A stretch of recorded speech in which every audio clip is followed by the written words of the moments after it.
The lobster trap was created during my last artist in residence, which was in Grossmoor National Park. In the last couple of years, I've been working towards a solo show at the Yukon Art Center, and the theme of that work is all around North, what North means, the mythology of North, and romanticism around place.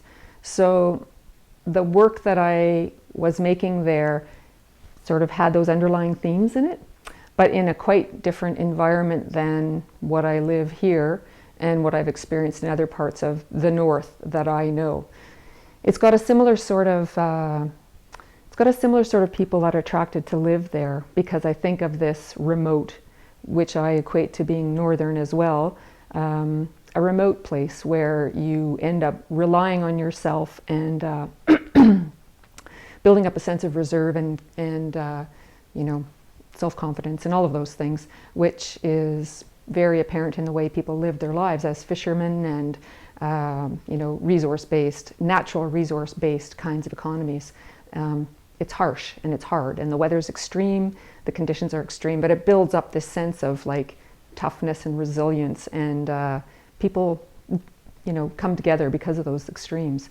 So I found that sort of aspect of life there, and the people that I met, and this nostalgia for that time became synonymous to me with places in the Yukon, like in the, you know, in Dawson City with the mining, and this nostalgia, you know, kind of like, you know, Call of the Wild, go north, young man, and it's always man, of course, go north and find your passion and find your way to yourself. There are things that you can do here that you can't do other places. You can live the lifestyle that you want. And so I was playing with those ideas. There were these, you know, it felt like abandoned places, these tiny little villages along the edge of the sea, and you know, fishing boats up on their platforms out of the water, and piles and piles of lobster traps kind of piled up on the side of the road and grayed. They didn't look like they'd been used. They were kind of there all stacked up waiting, and it became synonymous for me. It became this metaphor for this nostalgia, this thing that, you know, wasn't being used much anymore. And I also found out that it wasn't the season anymore, so they were being stored, but some of them looked like they hadn't been used for a long time. So and they're beautiful shapes and beautiful objects, and they're quite fascinating. And I started looking around thinking, how can I, as a printmaker who likes to paint but loves printmaking, work in this place without a press and create the layers that I like to create in my monoprints.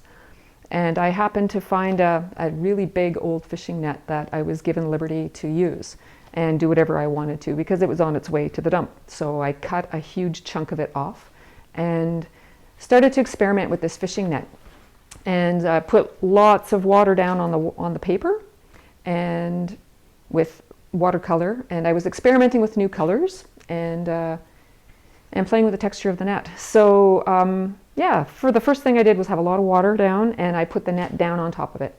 And the net, because it's cotton based, was absorbing water and absorbing color and creating these beautiful textures. So then I started to lay different colors on top of one another, and then rather than the net being a passive element, I created an active element by actually soaking the net in the paint and then putting it down on top of the piece. So I started to create these layers. And layers for me are always about time and progression and history. So it was like I was creating the story of this fishing net, this place, these actions. And then suddenly, when I had it up on the wall one day, I thought, I need to put the lobster traps here.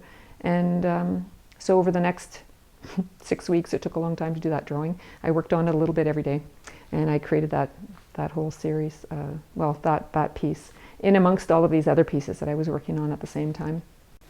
I'm okay with a lot of things happening that I'm not in control of, because I know I can work with it. And as a printmaker, a lot of what I do on the press is spontaneous and intuitive anyway. So I'm just kind of learning to make my paintings more like that. And so it's always I'm going in a direction, but I can get steered off in another one. Well, in 1996, I was in a really different place. I was making etchings and editions, and then I had a solo show at the Yukon Art Center in 2001, and that was a big departure in that I created an installation. So my work, I feel like at that time, really started to shift and become larger and become more experimental and become less technical in some ways, and more expressive and more theme-based. I feel like I need more space. Like, I don't want to be working small. I want to either, if I'm going to be working small, I want to do a bunch of smalls to make it big. Like, I'm more interested in creating like a space and an environment for people to walk through and experience than I am about making multiple little things. So, and I think in my maturity process as an artist, I'm opening those doors and just following that path, which is more about what do I want to say as an artist and what's most important, and how do I align that with my belief in what's important in the world. You know, so it's a voice about the environment, it's a voice about this precious thing that we have to take care of.